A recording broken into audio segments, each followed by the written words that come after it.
السلام علیکم ورحمۃ اللہ وبرکاتہ۔ الحمد للہ نحمده ونستعینه ونستغفره ونعوذ باللہ من شرور انفسنا ومن سیئات اعمالنا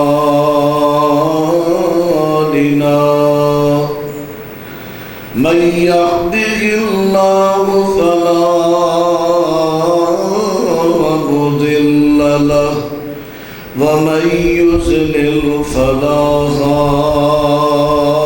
هادي له أشهد أن لا إله إلا الله وحده لا شريك له وأشهد أن محمدًا عبده ورسوله صلى الله عليه وسلم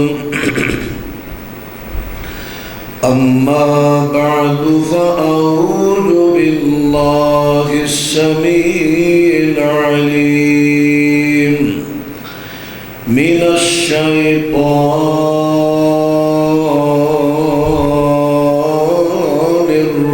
الرجيم الذين يؤمنون بالغيب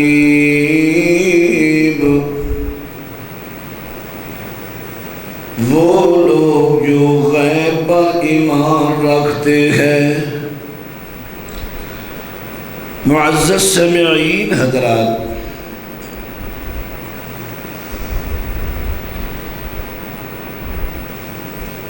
گزشتہ خطبہ جمعۃ المبارکہ میں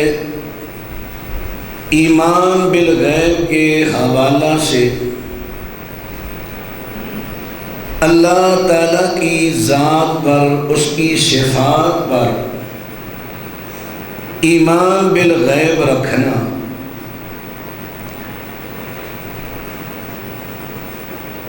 ایک ہے عقیدہ، ایک ہے ایمان۔ یہ عنوان جو میں عرض کر رہا ہوں کچھ خطبات سے، ان کا تعلق عقیدہ سے بھی ہے، ایمان سے بھی ہے۔ عقیدہ اور ایمان میں عام فہم فرق یہ سمجھ لیں۔ عقیدہ لفظ ہے عقل سے، عقل کا معنی ہوتا ہے گرا لگانا۔ کسی چیز کو مضبوط کرنے کے لیے ہم گرا لگاتے ہیں۔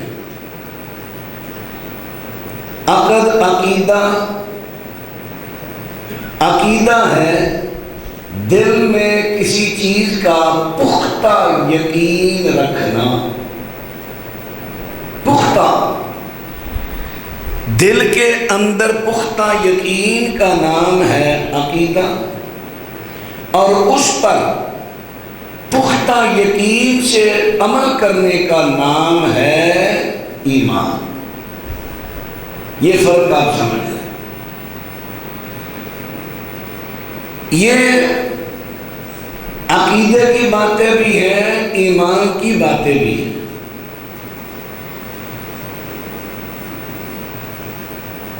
اللہ تعالیٰ کی صفات کے بارے میں جو اہل سنہ میں، اہل سنہ عرب میں اب بھی یہ لفظ کتاب و سنت کی داعی جماعت پر بولا جاتا ہے، جو کسی امام کے مقلد نہیں، قرآن و سنت کو سمجھتے ہیں فہم صحابہ کے مطابق۔ جو لوگ کتاب و سنت کو فہم صحابہ، فہم کہتے ہیں سمجھ، جس طرح صحابہ نے نبی علیہ السلام سے قرآن و سنت سمجھا، آگے سمجھایا، جو اس فہم پر سمجھتے ہیں ان کو سلفی بھی کہا جاتا ہے، ان کو اہل سنہ بھی کہا جاتا ہے۔ ہمارے عجم میں بالخصوص ہند اور افغانستان اس سے ملحقہ ممالک میں اہل الرائے کا دور دورہ رہا۔ حکومتی طور پر اہل الرائے امام ابو حنیفہ رحمہ اللہ وہ بذات خود عقیدے کے بڑے سچے انسان تھے۔ مرجیہ، جہمیہ، معتزلہ، معطلہ، ان تمام فرقوں کے خلاف ان کا عقیدہ اہل سنہ والا تھا۔ اسی لیے یاد رکھیں، آج کے مقلد حضرت امام ابو حنیفہ رحمہ اللہ کے وہ کہیں گے ہم عقیدہ میں حنفی نہیں، ہم عقیدہ میں اشعری ماتریدی ہیں۔ یہ بھی ائمہ کے نام ہے۔ فقہی مسائل میں امام ابو حنیفہ رحمہ اللہ بڑے مخلص تھے، لیکن اکثر فتوے ان کے رائے کے مطابق ہوتے تھے، اور بہت سارے فتوے بعد والوں نے لکھ کر ان کے نام منسوب کر دیے۔ تو امام ذہبی رحمہ اللہ نے نظام الاعتدال میں ان کو اہل الرائے کہا، اہل سنہ نے اہل الرائے، رائے پر چلنے والے۔ چونکہ ان ممالک میں اہل سنہ کے لفظ پر قبضہ ہو گیا اہل الرائے کا، پھر اپنی پہچان کروانے کے لیے ان ممالک میں کہ اہل سنہ نے اپنا نام رکھا اہل الحدیث، تاکہ ہمارا اور ان کا امتیاز ہو، ان کی باتوں کو لوگ ہم سے نہ جوڑیں۔ تو عرض کرنے لگا ہوں عقیدے کی بات، اللہ تعالیٰ کی صفات پر جو اصول امام مالک رحمہ اللہ نے بیان فرمایا، وہ اصول پہلے نوٹ فرمائیں جو اہل سنہ میں متفقہ طور پر رائج ہے۔ الایمان بہ واجب، اللہ تعالیٰ کی صفات پر ایمان لانا واجب ہے، جس طرح وہ بیان کرے۔ والکیفیت مجہول، اور اس کی کیفیت معلوم نہیں۔ مثلا اللہ تعالیٰ کے ہاتھ ہیں، کیسے ہیں نہیں پتا، کیفیت معلوم نہیں۔ اللہ تعالیٰ عرش عظیم پر مستوی ہے، بیٹھا ہے، کھڑا ہے، لیٹا، نہیں پتا، ہم کچھ نہیں کہہ سکتے، کہیں گے بے ادبی ہوگی۔ جس طرح اس کی شان کے لائق ہے وہ مستوی۔ پھر وَالسُّؤَالُ عَنْ كَيْفِيَّتِهِ بِدْعَةٌ، اللہ تعالیٰ کی صفات کی کیفیت کے بارے میں سوال ہی کرنا بدعت ہے۔ ہمیں حق ہی نہیں کہ سوال کریں کہ اللہ کے ہاتھ کیسے ہیں، قدم کیسے ہیں، چہرہ کیسا ہے، استوا کیسا ہے، یہ سوال ہی بدعت ہے، یہ اصول ہے۔ آگے ہے ایمان بالغیب، ہر وہ چیز جو انسان کے مشاہدہ سے پوشیدہ ہو، انسان اسے دیکھ نہ پائے کسی طریقے سے بھی۔ فرشتوں کو بڑے بڑے سینسی آلات ہیں، کیمرے ہیں، نہیں کو دیکھ سکتا، فرشتوں کو نہیں دیکھ سکتا کوئی، جنت دوزخ کو نہیں دیکھ سکتا کوئی، عرش اور کرسی کو نہیں دیکھ سکتا کوئی. جو چیز انسان کے مشاہدے سے غیب ہو، اللہ اور اس کے رسول نے اس کی خبر دی ہو، ہم تک اس کی نص دلیل پہنچ جائے، تو ہمیں اس کی کیفیت معلوم کرنے کا حق حاصل نہیں. بس آمنا وصدقنا، اللہ اس کے رسول نے فرما لیا، ہم نے مان لیا. فرشتے نظر نہیں آتے، ہمیں محسوس بھی نہیں ہوتا، اللہ اس کے رسول نے کہہ دیا فرشتے ہیں، ہم نے مان لیا. کوئی کہے بتاؤ میرے کندھے تو خالی ہیں، کہاں فرشتے؟ کہاں ہے کرامن کاتبین؟ کہاں ہے فلاں؟ اس کا سوال غلط ہوگا. تو اس میں اصول جو بیان ہوتا ہے متفقہ، نؤمن بہا کما جاءت بہ النصوص، غیبی چیزوں کے بارے میں جس طرح نصوص دلیل آئے گی ہم اس طرح ایمان لے آئیں گے. نہ ہم اس کو خریدیں گے، نہ اس کی کیفیت معلوم کرنے کی بحث کریں گے. اب یہ ہے عقیدہ، ایمان. تو اللہ تعالی پر ایمان لانا تفصیل تو نہیں، مختصر سا میں پچھلا جمعہ بیان کر چکا. آج ہے فرشتوں پر ایمان لانا. نبی کریم صلی اللہ علیہ وسلم ارشاد فرماتے ہیں خلقت الملائکۃ من نور، فرمایا اللہ تعالیٰ نے فرشتوں کو نور سے پیدا کیا. جس طرح انسان کو مٹی سے پیدا کیا، سب سے پہلے انسان کو مٹی سے بنایا، پھر اس کے بعد اللہ تعالیٰ نے نظام بنایا مرد عورت کا ملاپ. اسی طرح جنات کو آگ سے پیدا کیا، پہلے جن کو، بعد میں نظام بنا دیا ملاپ کا.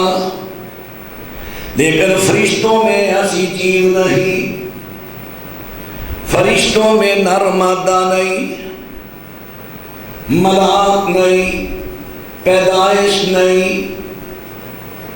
سب فرشتوں کو اللہ پاک نے خلقت الملائکۃ من نور، اللہ تعالیٰ نے نور سے پیدا کیا. مشرکین مکہ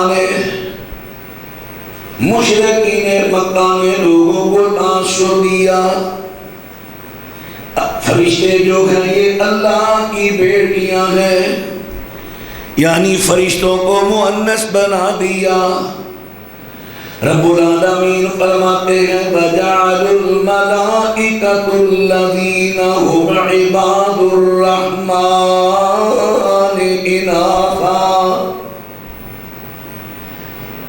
انہوں نے ان فرشتوں کو مؤنث بنا دیا جو کہ اللہ کے بندے تھے. اللہ کے بندے.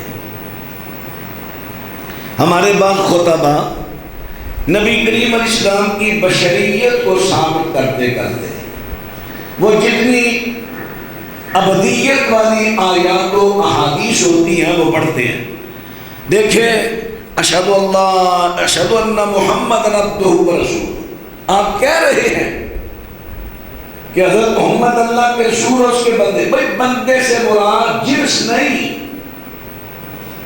عبد کا معنی بندہ، بندہ جنس نہیں، بشر جنس ہے.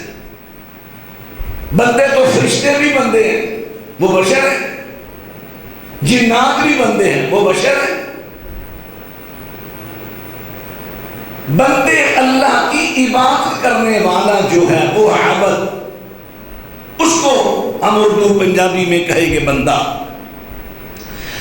فرمایا اشہدوا خلقہم، یہ فرشتوں کو کہتے ہیں اللہ کی بیٹیاں ہیں، مؤنث ہیں. کیا یہ جب اللہ نے فرشتوں کی تخلیق فرمائی کیا یہ وہاں موجود تھے؟ ستکتب شہادتہم ویسألون، انہوں نے جھوٹا الزام لگایا، جھوٹ بولا، ان کو قیامت کے دن پوچھا جائے گا، سزا ملے گی کہ تم نے اللہ کے ملائکہ کو مؤنث بنا دیا، مؤنث. اب دوسری بات، سب سے پہلے ایمان یہ لانا فرشتے نور سے پیدا ہوئے. دوسرے نمبر پر ایمان لانا فرشتوں کا وجود ہے. تیسرے نمبر پر ایمان لانا فرشتوں میں مؤنث مذکر ملاب وغیرہ نہیں، وہ کیسے ہیں اللہ جانتا ہے. فرشتوں کے پر بھی ہوتے ہیں. اللہ پاک ارشاد فرماتے ہیں سورہ فاطر پہلی ہے، الحمدللہ فاطر السماوات والارض جاعل الملائکۃ رسلا اولی اجنحۃ مثنی وثلاث ورباع یزید فی الخلق ما یشاء. اللہ پاک ارشاد فرماتے ہیں ساری تعریفیں اس اللہ کے لیے ہیں جو آسمانوں زمینوں کا پیدا کرنے والا ہے، جس نے فرشتوں کو پیغام بھیجنے پر مأمور کیا. فرمایا فرشتوں میں سے کئی دو دو پروں والے ہیں، کئی تین تین پروں والے ہیں، کئی چار چار پروں والے ہیں. اللہ تخلیق میں اضافہ بھی کر سکتا ہے جیسے چاہتا ہے. نبی کریم صلی اللہ علیہ وسلم ارشاد فرماتے ہیں میں نے حضرت جبریل کو دیکھا، ان کے 600 پر جبریل کے، اور اتنے بڑے پر آسمان کے کنارے چھپ گئے. جب نبی کریم نے پہلی مرتبہ جبریل کو دیکھا حضرات، پھر وہ فرشتوں کی تعداد، ان کی تعداد کو اللہ کے علاوہ کوئی نہیں جانتا. نبی علیہ السلام فرماتے ہیں مجھے بیت المعمور لے جایا گیا جو 7ویں آسمان پر ہے. میں نے پوچھا یا جبریل ما ھذا، جبریل بتائیں یہ کیا ہے؟ جبریل نے عرض کیا ھذا البیت المعمور، یہ بیت المعمور ہے، فرشتوں کا قبلہ ہے. فرمایا یدخلہ کل یوم 70,000 ملک، اس بیت المعمور میں ہر روز 70,000 فرشتہ عبادت کرتا ہے. اذا خرجوا منہ لم یعودوا فیہ آخر ما علیہم، جو 70,000 آج یہاں عبادت کر کے چلا گیا اس کی قیامت تک دوبارہ باری نہیں آئے گی. اب اندازہ لگا لو جس دن کا بیت المعمور مارد وجود میں اللہ نے لایا اسی دن سے 70,000 فرشتہ ہر روز اللہ کی عبادت کرتا ہے. جو ایک دن کرے دوبارہ باری نہیں. قیامت تک کتنا فرشتے آئیں گے، ہند سے ختم ہو جائیں گے گنتی کے. ان کی تعداد کو اللہ کے علاوہ کوئی نہیں جانتا. لیلۃ القدر جو رات ہے نا اللہ نے قدر والی بنائی. مسند احمد میں حدیث ہے فرمایا اس رات کو زمین پر فرشتے آتے ہیں زمین کے کنکروں سے بھی زیادہ. اب زمین کے کنکروں کو کون شمار کر سکتا ہے؟ ان سے بھی زیادہ تعداد میں فرشتے آتے ہیں. اللہ اکبر. فرشتوں کی بات کر رہا ہوں. فرمایا لا یعصون اللہ ما امرہم ویفعلون ما یؤمرون. فرشتے اللہ تعالیٰ کے اتنے فرما بردار ہیں، اتنے فرما بردار ہیں کہ اللہ کی ذرا بھر بھی نافرمانی نافرمانی نہیں کرتے. غیباں دا مالک ہے کلا اللہ, سب کچھ وہی جاندا ہے. عرش تے کرسی ہے اس دی, کوئی او دے نال نہ جاندا ہے. فرشتے ہوئے نور جو پیدا, حکم خدا دے سب مان دے نے. نافرمانی نہیں کر دے برابر, ہر دم رب نو سیس جھکاو دے نے. ملائکہ آج کے خطبہ کی ترتیب, پہلے فرشتوں پر ایمان لانا, مختصر تعارف کرایا. جیسے جیسے فرشتوں, حدیث میں یہ بھی آتا ہے بادلوں پر فرشتوں کی ڈیوٹی ہے, وہ بادلوں کو ہانکتے ہیں. ان ایک کے ہاتھ میں کوڑا ہوتا ہے, جب لگاتا ہے آواز پیدا ہوتی ہے گرج. بارشوں پر ڈیوٹی فرشتوں کی مختلف اللہ پاک نے ڈیوٹیاں لگائی ہیں. جیسے ملک الموت, ملک الموت ایک سردار, اس کے نیچے لشکر, لوگوں کی روحوں کو قبض کرنے والے. ڈیوٹیاں ہیں. جو بھی فرشتوں کے بارے میں قرآن و حدیث بیان کرے گا, ایمان بالغیب اس کا نام ہے, ہم فوراً مان لیں گے. ہاں دلیل ہو اور صحیح حدیث ہو, ضعیف روایات نہ ہو. اللہ اکبر. اب دوسرا پہلو ایمان کا دوسرا نمبر آج کے مضمون کی ترتیب سے رسول پر غیبی ایمان لانا. حضرت ابو جمعہ رضی اللہ حضرت ابو جمعہ رضی اللہ عنہ فرماتے ہیں, ہم نے نبی کریم صلی اللہ علیہ وسلم کے ساتھ دوپہر کا کھانا کھایا. حضرت ابو عبیدہ بن جراح رضی اللہ عنہ نے نبی علیہ السلام سے عرض کیا, یا رسول اللہ احد خیر منا. حضور یہ فرمائے, کیا ہم سے بھی کو بہتر ہے؟ کیوں؟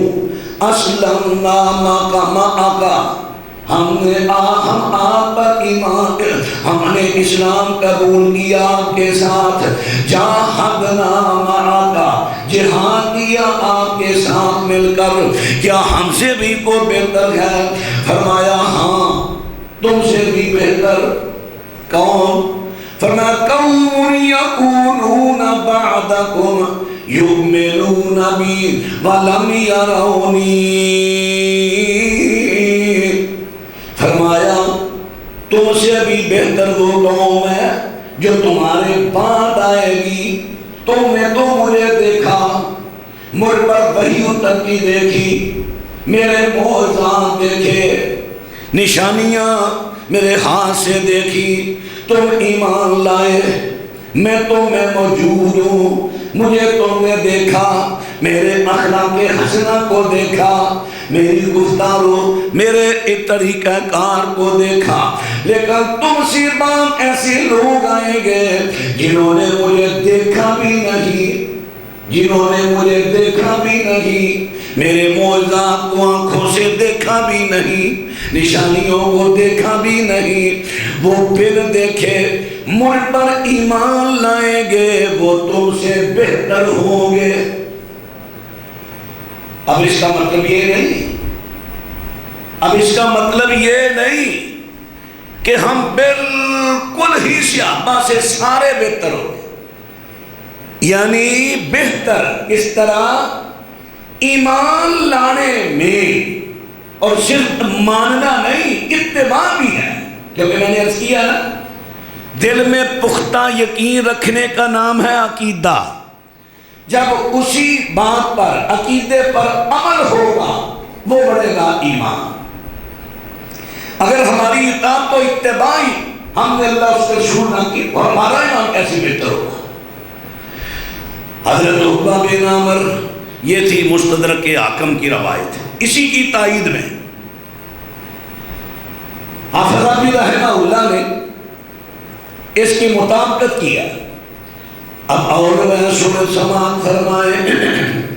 مسند احمد کی سند اس کی حسن ہے. حضرت عقبہ بن عامر الجوہنی رضی اللہ تعالیٰ عنہ فرماتے ہیں بینا نحن عند رسول اللہ صلی اللہ علیہ وسلم، ہم اللہ کے نبی کی خدمت میں حاضر تھے. طلع الرکبان، دو سوار دور سے دکھائی دیے. فلما رآہما، آپ نے دونوں کو دیکھا. فرمایا کمدیان ومذہجیان، یہ دو بندے ہیں، ایک مذہجی ہے مذہج قبیلے کا اور دوسرا کندی ہے اس قبیلے کا کندی. حتیٰ کہ وہ آگے واقعتاً وہ دونوں ان قبیلوں کے بندے تھے. فدنا الیہ احدہما لیبایعہ، ان دونوں میں سے ایک نبی رحمت کے قریب ہوا تاکہ آپ کی بیعت کرے. فلما اخذ بیدہ، جب اس نے حضرت کا ہاتھ تھاما بیعت کرنے کے لیے، کہنے لگا اللہ کے رسول ارأیت من راک فآمن بک وصدقک واتبعک ماذا لہ. حضور یہ فرمائے جو بندہ آپ کی بیعت کرے، آپ پر ایمان لائے، آپ کی بیعت کرے، آپ کی تصدیق کرے، آپ کو آنکھوں سے دیکھے، آپ کی اتباع بھی کرے، اسے کیا ملے گا؟ فرمایا طوبیٰ لہو. ایک ضعیف روایت میں طوبیٰ کا معنی جنت کا ایک درخت ہے وہ اسے ملے گا جس کا بڑا طویل سایہ. لیکن یہ روایت سندن ضعیف ہے کیونکہ عقیدہ اور ایمان میں ضعیف روایت نہیں چلتی، بڑی معتبر مضبوط روایتیں چلتی ہیں حسن اور صحیح عقیدہ ایمان. نبی کریم صلی اللہ علیہ وسلم فرماتے ہیں اس کے لیے طوبیٰ ہے، مبارک ہے، خوشخبری ہے جنت کی، اللہ کی رضا کی. پھر نبی کریم صلی اللہ علیہ وسلم فمسح علی یدہ فانصرف، پھر اس نے آپ کے آپ پر بیعت کی، لوٹ گیا. ثم اقبل الآخر، پھر دوسرا آیا آپ کا ہاتھ پکڑا، اس نے بھی یہی سوال کیا. نبی کریم صلی اللہ علیہ وسلم سے ایک بات اور اضافی بھی سوال کرتا ہے. پہلے تو یہ سوال کیا ارأیت من آمن بک وصدقک واتبعک ولم یرک. اللہ کے رسول صلی اللہ علیہ وسلم آپ کیا فرماتے ہیں اس بندے کے بارے میں جو آپ پر ایمان لایا، آپ پر تصدیق کی، آپ کی اتباع کی تصدیق کی، آپ کو سچا مانا اور آپ کی اتباع کی. وَلَمْ يَرَكَ، اس نے آپ کو دیکھا نہیں.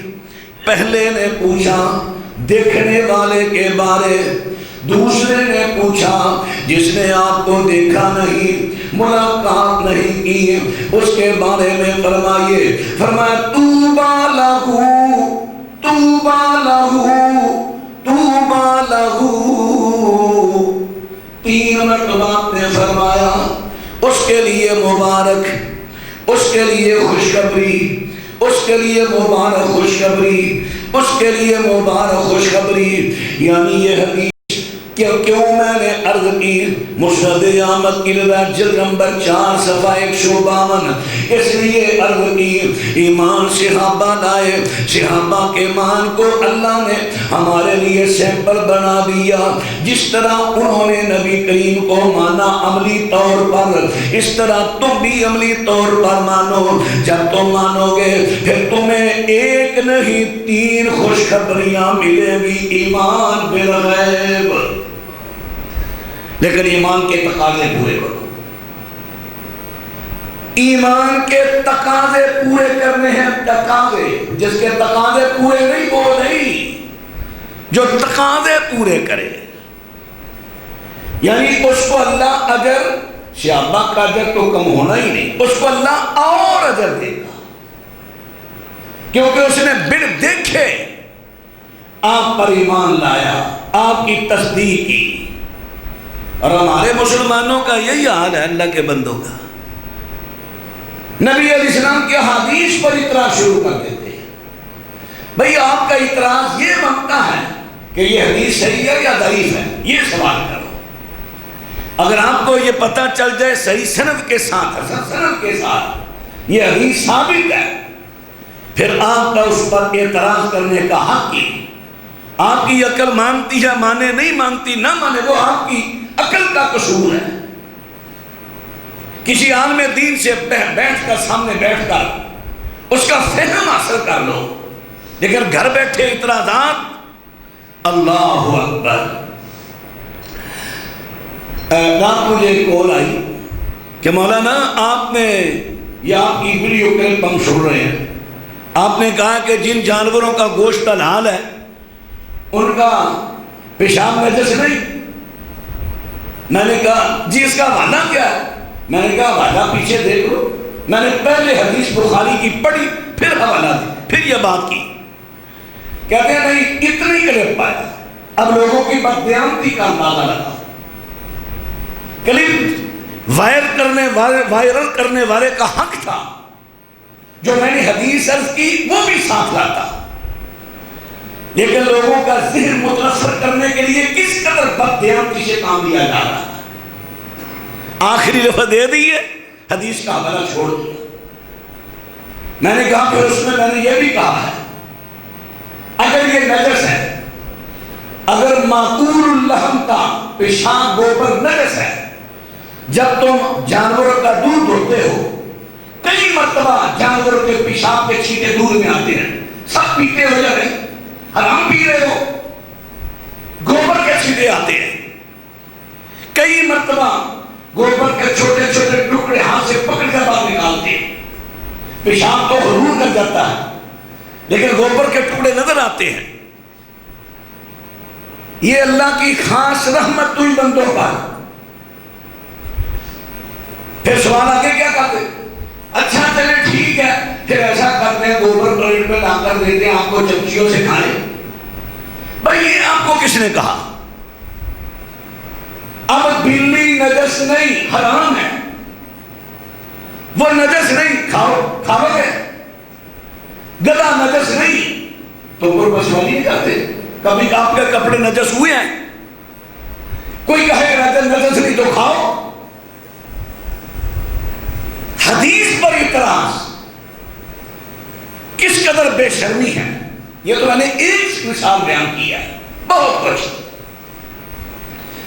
کئی بڑی تقریروں سے ایسے کلپ علیحدہ کر کے مجھے کئی کی خبر ملی ہے، بعض کی خبر نہیں بھی ملتی ہوگی۔ اللہ اکبر، یہ ایمان بالغیب نہیں۔ اللہ اکبر۔ حضرت ابو طلحہ رضی اللہ تعالیٰ عنہ ایک مرتبہ نبی کریم علیہ السلام منڈی میں گئے، آپ نے ایک بندے سے اونٹ کا سودا کیا، اونٹ کا سودا طے ہو گیا۔ آپ فرماتے ہیں میرے ساتھ چلو، گھر چلتے ہیں، میں تجھے اس کی قیمت ادا کر کے، ہاں گھوڑا تھا، گھوڑا وصول کر لوں گا۔ اب اللہ کی نبی چلتے گئے، گھوڑے والا پیچھے پیچھے چل رہا ہے، راستہ میں اور بندہ مل گیا، گھوڑا بیچنا ہے، کتنے پیسے، کتنے اس نے کہا ہے آپ بتائیں کیا ہم زیادہ دیتے ہیں. اس نے کہا دی اور بھائی وہ آپ کو جانتا ہی نہیں تھا. گھوڑا لینا ہے لے لو, نہیں لینا تو میں بیچنے لگا ہوں. اللہ کے بندے ہم تو جدا بھی نہیں ہوئے, میں تجھے کل میرے ساتھ چلو پیسے دیتا ہوں, سودا تو ہو گیا. نہیں نہیں نہیں میرا کوئی سودا نہیں آپ سے ہوا, پیسے زیادہ آ گئے نا. اب بھی یہی ہوتا ہے اللہ کلی. گھوڑا لینا بات کرو, میرا تمہارا کوئی سودا نہیں ہوا, بندے جمع ہو گئے. حضرت ابو طلحہ بھی آ گئے. ابو خزیمہ, حضرت خزیمہ انصاری نام کی ذرا مسٹیک ہوئی, خزیمہ انصاری. حضرت خزیمہ بھی آ گئے, بندے جمع ہو گئے. کہنے لگا کو گواہ لاؤ. وہ گھوڑے والا کہنے لگا کو گواہ پیش کرو. حضرت خزیمہ فرماتی ہے میں گواہی دیتا ہوں تیرا اللہ کے نبی کے ساتھ سودا ہوا نہیں اتنے پیسوں کا. اب چونکہ گواہی نہیں گئی وہ پابند ہو گیا. آپ نے پیسے دیے, گھوڑا نہیں. فرمایا خزیمہ تو وہاں موجود ہی نہیں تھا, تمہیں کیسے گواہی دے دی؟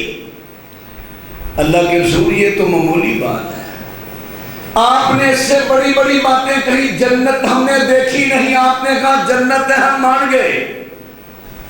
دوزخ ہم نے دیکھی نہیں, آپ نے کہا دوزخ ہے, ہم مان گئے. فرشتے ہم نے دیکھے نہیں, آپ نے کہا ہم مان گئے.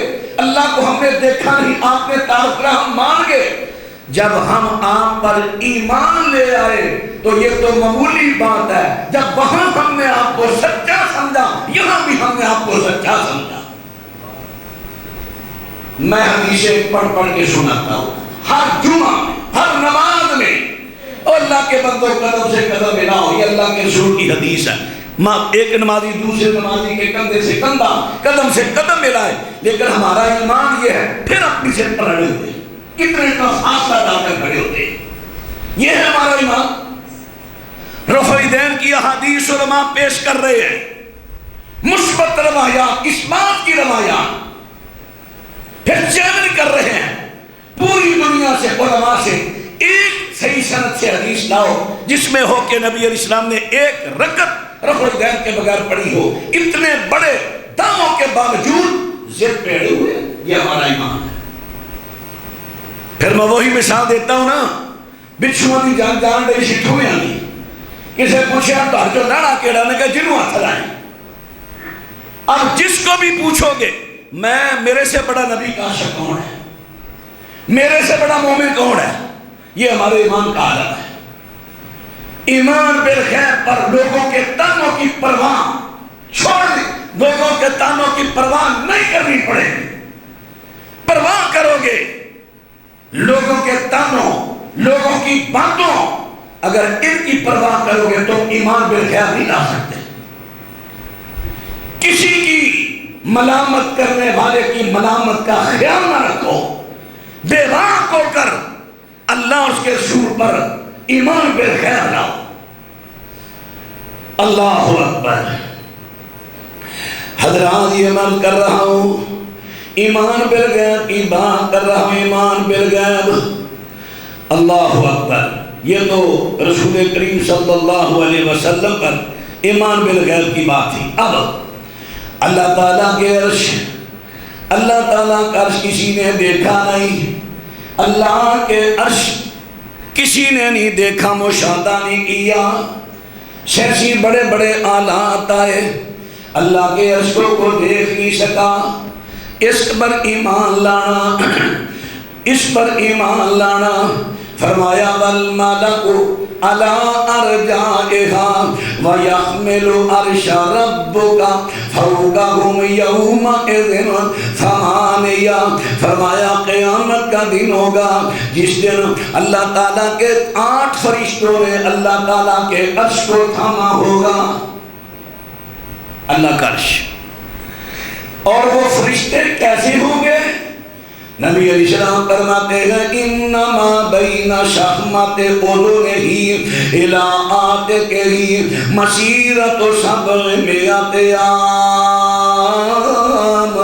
آپ فرماتے ہیں ان میں سے ایک فرشتہ اتنا بڑا ہوگا، اس کا جسا اتنا اونچا اتنا چوڑا، ایک کندھے سے دوسرے کندھے تک 100 سال کی مسافت ہوگی۔ ایک بندہ چلے گا جس کندھے سے دوسرے کندھے تک چلتے چلتے 100 سال گزر جائے گا، تب اس کا دوسرا کندھا آئے گا۔ فرشتے پھر سورہ توبہ میں فرمایا رب العرش العظیم، اللہ کا عرش عظیم ہے، بہت بڑا عرش ہے۔ کتنا بڑا ہے؟ ذرا میں کرسی کا بھی تذکرہ کر لوں، پھر میں انشاءاللہ آپ کو عرض کرتا ہوں کتنا بڑا ہے۔ کرسی کے بعد یہ تو عرش کی بات تھی، اب کرسی کی بات آئی۔ قیامت کے دن کئی لوگوں کو اللہ کے عرش کا سایہ ملے گا۔ فرمایا جو بندہ اپنے مقروض کو مہلت دے دے یا قرض معاف کر دے، یا قرض معاف کر دے، پہلے دیکھ لے، پہلے دیکھ لو فرنڈیا تو نہیں، قرض لیا رونے لگ گیا، شیڈ پر پراپرٹی بنانے لگا، اگر ایسا ہے تو اسے لو، اگر واقعتاً مجبور ہے قرض نہیں دے سکتا اس کو مہلت دے دو یا معاف کر دو۔ نبی علیہ السلام فرماتے ہیں کل قیامت کے دن فی ظل عرشہ یوم القیامہ، جب سورج کمیر کے قریب آئے گا اللہ پاک اسی اپنے عرش کا سایہ نصیب فرما دے گا۔ عرش کا سایہ، عرش ہے اللہ کا بہت وسیع عرش، اور کرسی وسع کرسیہ السماوات والارض، اتنی بڑی اللہ کی کرسی جس میں آسمانوں زمینوں کو شما لیا۔ اس سے بھی بڑی کرسی آسمانوں زمینوں سے۔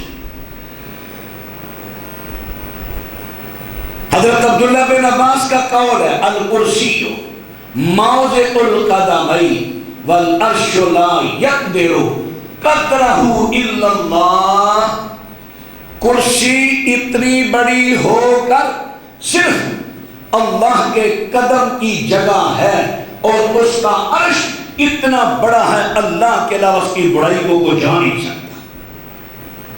مستدرک کے حاکم میں اب سینسی زبان سے دیکھیے چاند، اس کا ایک کنارہ دوسرے کنارے تک تقریباً 3474 کلومیٹر چاند 3474 کلومیٹر چاروں طرف سے، گول ہے چاروں طرف سے۔ اب یہاں کراچی 1100 کلومیٹر ہے، کراچی سے بھی تقریباً 3 گنا بڑا، یہاں سے کراچی، کراچی سے پھر 3 گنا بڑا چاند۔ اب سورج کتنا بڑا آ گیا، ایک کنارے سے دوسرا کنارہ 13,92,700 کلومیٹر، 13,92,700 کلومیٹر لمبائی چوڑائی، گولائی کہہ لینا۔ سورج کتنا بڑا، اور زمین، اگر زمین کی بات کریں زمین سے سورج 400 گنا بڑا، جتنی زمین ہے اتنی 400 زمینیں اور ملاؤ، اتنا بڑا سورج۔ آسمان، آسمان اب دیکھیں سورج اتنا بڑا، ہم کو اتنا سا محسوس ہوتا ہے، چاند اتنا بڑا اتنا محسوس ہوتا ہے، لیکن آسمان چاند سے بھی بڑا، سورج سے بھی بڑا، بہت بڑا۔ کتنا ہے؟ سائنسدان، حالانکہ سامنے نظر آ رہا ہے، سائنسدانوں نے اپنا مکمل زور لگایا، آسمان کا ایک کنارہ بھی کو معلوم نہیں ہو سکا، بس انہوں نے اندازہ لگایا، اندازہ فائنل نہیں، اندازہ۔ کہتے ہیں کہ آسمان اتنا بڑا ہے، اگر کوئی چلے نا 93 ارب سال کی مسافت ہے اس کی، یہ بھی اندازہ ہے۔ 93 لاکھ نہیں، 93 کروڑ نہیں، 93 ارب سال کوئی چلے پھر بھی اس کے کنارے تک نہیں پہنچ سکتا۔ اب اتنا بڑا آسمان، اللہ کی کرسی جس نے آسمان کو اندر سما لیا، کرسی اتنی بڑی اللہ کی، اور عرش کرسی سے کہیں زیادہ بڑا۔ عرش تیرا بدی شان بکھری، عقل اتھے ہار جاندی ہے، کرسی بھی اس دی مخلوق ہے، قدرت دی گل سمجھ آندی ہے۔ حضرات انسان کی عقل بے بس ہو جائے گی، لیکن اللہ تعالیٰ کی مخلوق کا اسے اندازہ نہیں ہو سکے گا۔ اب یہاں کیا ہوگا؟ ایمان بالغیب، جو اللہ اس کے نبی فرما دے بس اس پر ایمان لایا جائے گا۔ حضرات بات پہ توجہ فرمانا، ایک روایت بڑی بیان کی جاتی ہے، سنن دارمی کی روایت ہے کہ قیامت کے دن اللہ تعالیٰ جب کرسی پر نزول فرمائیں گے اور کرسی چیخے گی جس طرح اونٹ پر رکھنے والا لکڑی کا نیا پالان چیختا ہے، چیخے گی، یعنی یہ روایت سمجھنا ضعیف ہے۔ اس روایت نے کرسی کے حجم کو گڑھا دیا، بہت گڑھا دیا، جبکہ کرسی بہت بڑی۔